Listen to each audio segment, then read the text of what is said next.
باسم مجلس عوائل الشهداء نبارك هذه الدماء الطاهرة التي لونت أزهار الربيع باللون الأحمر القاني للقائد عبد الله أوجلان. عندما نبارك له هذه الدماء لا نبارك له فقدان عزيز على قلوبنا، بل نبارك له نضال امرأة من هذه البلاد ناضلت لتصل لمرحلة الشهادة. كما ونعزي عائلة الشهيدة زوزان حسكي، هذه العائلة المناضلة التي قدمت عشرات الشهداء.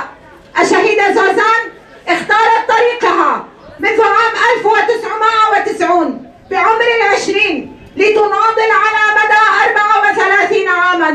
ضد الظلم والاستبداد لتصل المرأة لما وصلت إليه اليوم. زوزان حمو مالبتا بناوي فاطمة ناسكرين ام دسبيكي سرساغي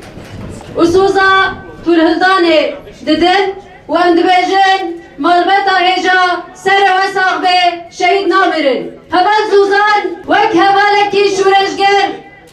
34 سال تمل خاد نامر خستنه دا درباز کرن. 34 سال کت،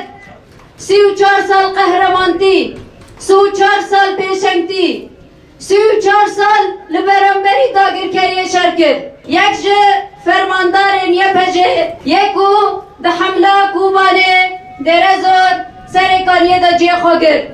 و لسر ارکا خواب و چو شهادته نزنده کرد و بانگا شورشا کردستانه ده شخص ریحوال بریوان بنفش اقال ده یکو دست پیک بانگا شورشا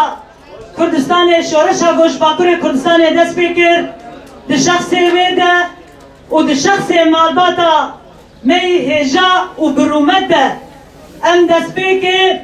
بجنا خود تمینن لهمبر کدو امکه گو اول زوزان نتنه وکو شورشگره کی وکو انسانه کی جی بمعنى انسانیت یا هری مزن خواست گو جیان بکه و براستی جی جیان کر و تجیان خود تمثیل کر